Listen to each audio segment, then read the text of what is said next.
Alors voilà, on aborde bientôt, dans quelques jours, la fête de Shavuot. Et c'est un grand plaisir pour moi de voir des visages que je connais un petit peu de Natania. Baruch Hashem, bravo d'avoir fait le déplacement, Kol HaKavod. Je sais que chacun vous avez votre emploi du temps, chacun vous avez des choses à faire.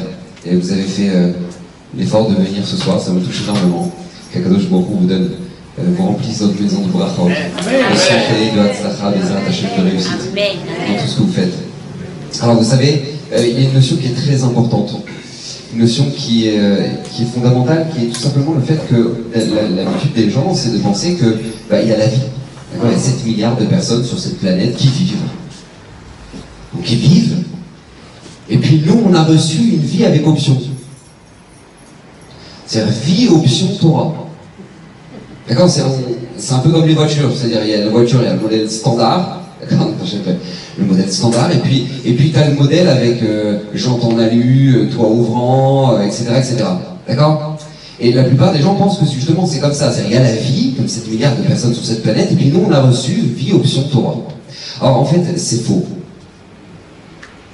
Parce qu'en fait, ce soir je vais essayer de vous démontrer qu'en fait il n'y a pas de vie sans Torah.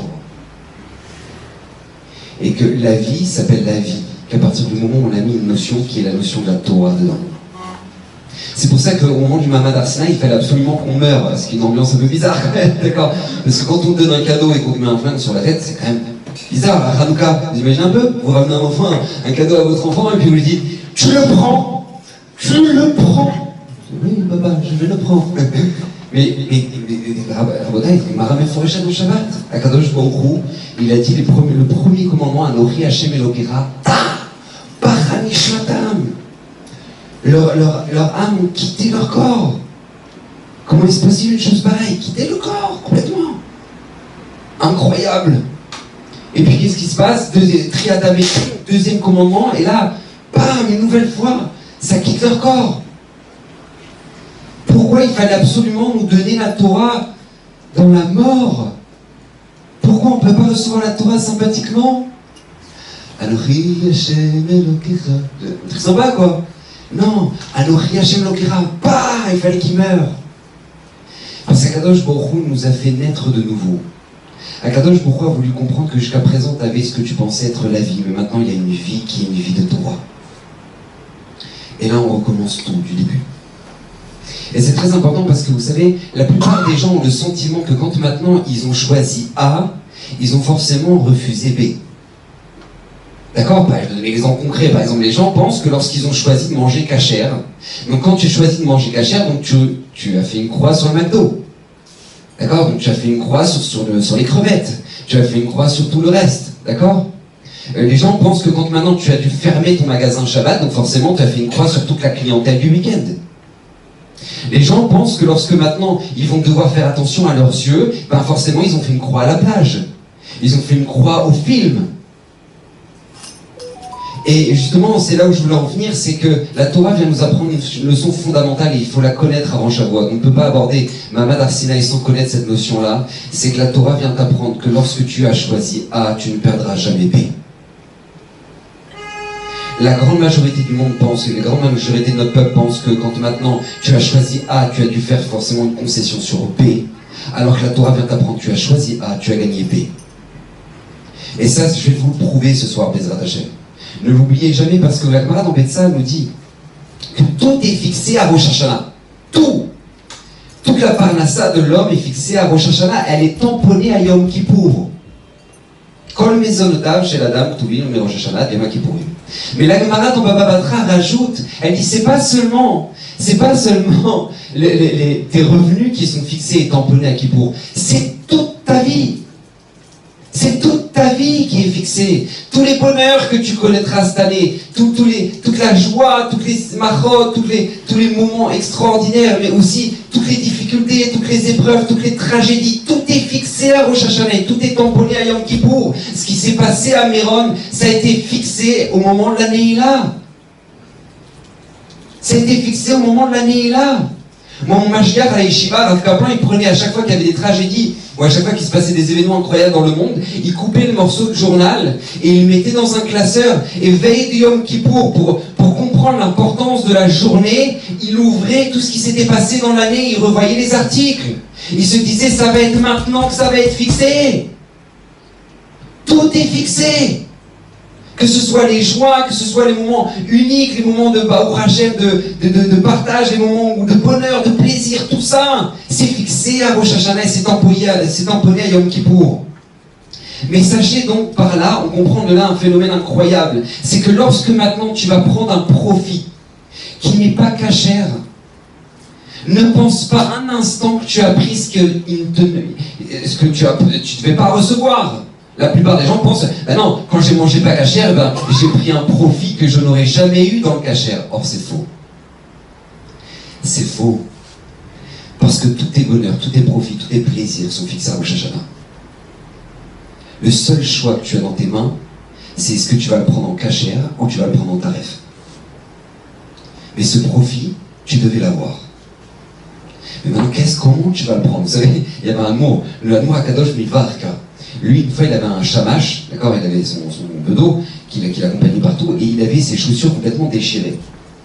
Donc il a décidé de prendre de l'argent, d'amasser de l'argent, pourquoi? Pour lui acheter une nouvelle paire de chaussures. Il a posé l'argent sur le bureau. Et en fait, son bedeau a eu tellement de Yetzirah, parce qu'il avait tellement pas d'argent qu'il lui a volé l'argent. Et le Admor l'a regardé et lui a dit, tu vois, c'est dommage, parce que cet argent te revenait. Mais tu avais le choix de le prendre de manière propre. Mais tu n'as pas fait ce choix. Eh bien, sachez que c'est exactement la même chose dans la vie de tout un chacun. Lorsque tu décides de prendre un plaisir qui n'est pas cachère, ne crois pas que tu as pris un plaisir que seulement le pas cachère t'aurait donné. C'est faux. Ne tombe pas là-dedans. Ce plaisir, il te revenait, il t'a été fixé à Rosh Hashanah. Mais au lieu de le prendre en cachère, c'est toi qui as pris le choix de le prendre dans le pas cachère. Et vous savez, ne serait-ce que dans les relations, la Gemara dans Menachot, elle nous raconte une histoire absolument incroyable. Il y avait un jeune garçon, un jeune baro, et puis je sais pas, il a eu une escale à Ibiza, ou bref, en tout cas il s'est retrouvé dans un endroit pompé-up. Et donc du coup, qu'est-ce qui se passe? Il était là-bas, et puis l'ambiance, les rêveries, les amis et tout, et on lui dit, mais il y a une femme ici, tu ne peux pas la rater. Si tu passes une fois ou moins ici dans ta vie, tu peux pas rater celle-là, c'est le temps du temps, tu peux pas. Il faut que tu ailles la voir. Et lui, il était prêt à payer 400 zéouvim, c'est-à-dire ce qui représente une somme astronomique. D'accord? Parce que bon, c'était une star, quoi, cette femme-là. D'accord? Elle était réputée. Donc du coup, maintenant, qu'est-ce qui se passe? Il s'apprêtait à aller avec elle, et il a payé, et là, il lui a proposé quel lit tu préfères? J'en ai 7 en argent et 1 en or. Et puis là, maintenant, au moment où il s'allonge, il s'apprête à fauter. Là, il enlève sa chemise et là, d'un coup, bam, il se prend un coup de tzitzit dans la tête. Et là, il dit non. C'est pas bon. Non, je veux pas. Et il descend du lit, il se met par terre pour se refroidir. Et il dit, je peux pas. La femme lui dit, mais qu'est-ce qui t'arrive? Tu te sens mal? Elle dit, non, je peux pas avec toi, je peux pas. Et elle, vexée, elle dit, attends, j'ai pas compris. T'as vu un défaut chez moi? Il n'y a pas un homme qui a vu un défaut chez moi. Est-ce que tu as vu un défaut chez moi? Comme ça lui dit cette femme. Elle lui dit, je jure que je n'ai vu aucun défaut chez toi. Aucun. Mais mes tzitzit m'ont rappelé que je ne peux pas faire ça avec toi. Je ne peux pas. Rabotai me dit la Gemara, cette femme-là, elle va se lever, elle va dire, je veux ton adresse, je veux le nom de ton rave, je veux savoir où tu habites. Il lui laisse son numéro, il lui laisse sa carte. On ne sait jamais. Il lui laisse sa carte.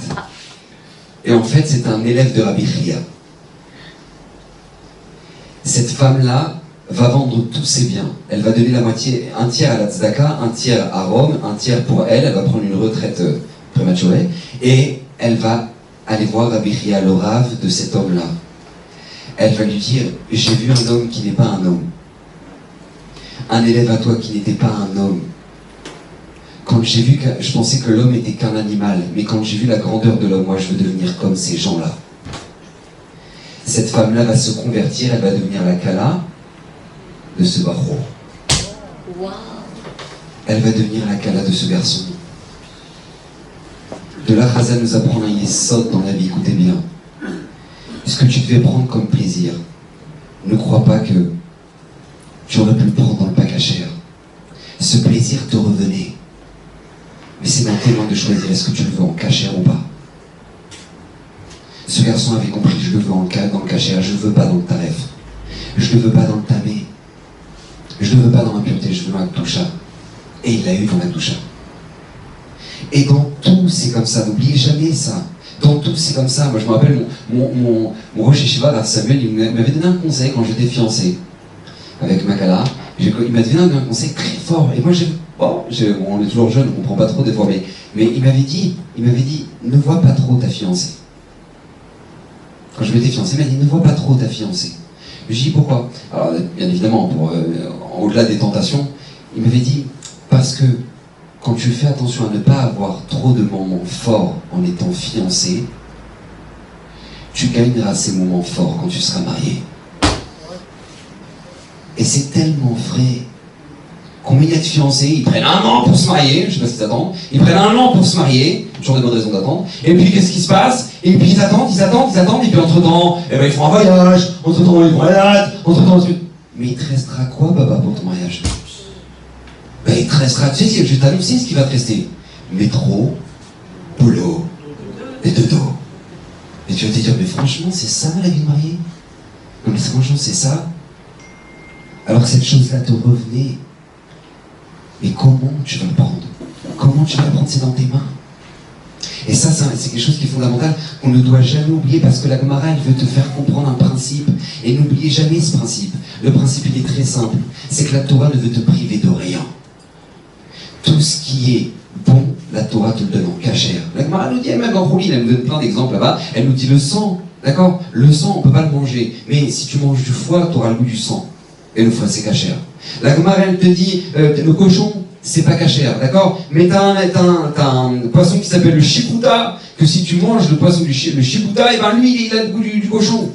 Et la Gemara, elle te dit, on n'a pas le droit d'aller avec une femme mariée. L'interdit du issour. Vous savez, la Shem Irachem, les gens qui malheureusement ont fait l'adultère, ils te disent, mais Rav, c'est un plaisir tellement grand. Hachem Irachem, le goût de l'interdit, il est tellement fort. La Gemara, elle te dit, eh ben, ce goût de l'interdit, la Torah, elle te l'a permis. Avec qui? Lorsque la femme a divorcé de son mari, que son mari est encore vivant, toi, tu peux te marier avec elle. La Gemara, elle te donne plein de solutions que, te dire, elle t'interdit rien. Mais quoi, la Gemara, elle veut te donner des bonnes adresses? C'est ça? C'est quelqu'un avec elle. La Gemara, elle veut te donner des bonnes adresses? Non.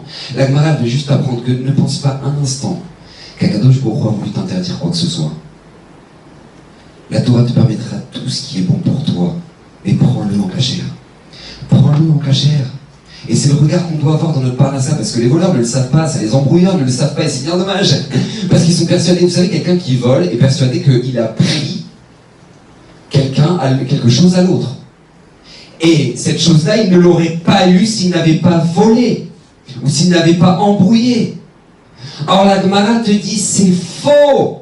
C'est faux, ne crois pas un instant que tu as gagné un shekel qui ne te revenait pas et qui pour. Tu n'as pas gagné un shekel. Tout ce que tu as gagné, tu devais l'avoir cette année. Mais sauf que tu as décidé de l'avoir dans le pagachère. Et pas seulement ça, le DRS, Zouta, il nous dit que tu t'es privé de ce qui te revenait véritablement. Parce que tu l'as pris dans le taref. Tu l'as pris dans ce qui n'est pas cachère. Tu ne gagneras jamais un centime de plus que de ce qui t'a été fixé à Rosh Hashanah. Jamais. Parce que toute ta parnassa a été fixée. Vous savez, le Rebbe Tzraïm donne un exemple tellement extraordinaire sur les gens qui gagnent de l'argent en étant Mechalel Shabbat, en transgressant Shabbat. Il dit, le Rebbe Tzraïm, c'est comme, vous savez, le koum-koum de Shabbat, là, où il y a l'eau chaude. D'accord, donc koum-koum de Shabbat, t'as toute la famille, des grands buveurs de thé et de café, d'accord? Ils t'ont vidé tout ton koum-koum de Shabbat. Donc le Shabbat d'après, tu dis, attends, c'est pas possible, je peux pas mettre plus d'eau. Tu sais ce que je fais? Viens, je rajoute un deuxième robinet. Il dit, t'es sérieux, non? Non, mais t'es sérieux? Tu crois franchement que tu auras plus d'eau parce que t'as rajouté un deuxième robinet? Et il dit, c'est ce que les gens pensent. Quand ils laissent leur magasin ouvert Shabbat, ils pensent qu'ils vont gagner 1 euro de plus. Tu gagneras rien de plus. Tu as juste rajouté un deuxième robinet. Mais sauf que maintenant, tu as sorti l'eau de manière pas cachère. C'est tout ce que tu as gagné. C'est tout ce que tu as perdu plutôt. C'est tout ce que tu as perdu. Et c'est comme ça, vous savez que tout ce qui te revient te reviendra, que tu le veuilles ou non, c'est comme ça que ça fonctionne. Le Midrash nous raconte que Rabbi Eliezer ben Hurkenus, donc pour vous remettre un petit peu dans la chronologie, d'accord, il y avait Rabbi Shimon bar Yochai. Ok? Le maître de Rabbi Shimon bar Yochai, c'était Rabbi Akiva. Et le maître de Rabbi Akiva, c'était Rabbi Eliezer ben Hurkenus. D'accord? Pour vous montrer un petit peu le niveau. D'accord? Rabbi Eliezer ben Hurkenus va faire tchouva à l'âge de 22 ans. À l'âge de 22 ans, il était promu à un avenir business. 100% business, c'était l'avenir de Rabbi Eliezer ben Hurkenus. Son père avait beaucoup de terrain, avait beaucoup d'immobilier en Israël, Blainara pour lui, d'accord? Et donc lui, il gérait les champs, il travaillait dans les champs, etc. Il avait des hectares et des hectares, et lui, il était crevé. Eliezer, il était crevé. Il dit, mais je veux pas ça, c'est quoi? Je suis sorti d'Égypte pour être en esclavage ici. Mais c'est quoi cette vie? Et il pleurait, il dit, mais moi je veux apprendre la Torah. Je veux me renforcer, je veux avoir des valeurs dans ma vie. Je veux pas rester comme ça. Donc Rabotaï, un petit coup de pression. Nous on va lancer dans la Emouna. Baruch Hashem. Hashem, c'est lui qui nous protège. Amen. Vous savez, lors de la guerre du Golfe, Raphaël Kanevski on lui a posé la question comment ça se fait que le Bnei Brak ne serait pas touché par les missiles de Saddam Hussein.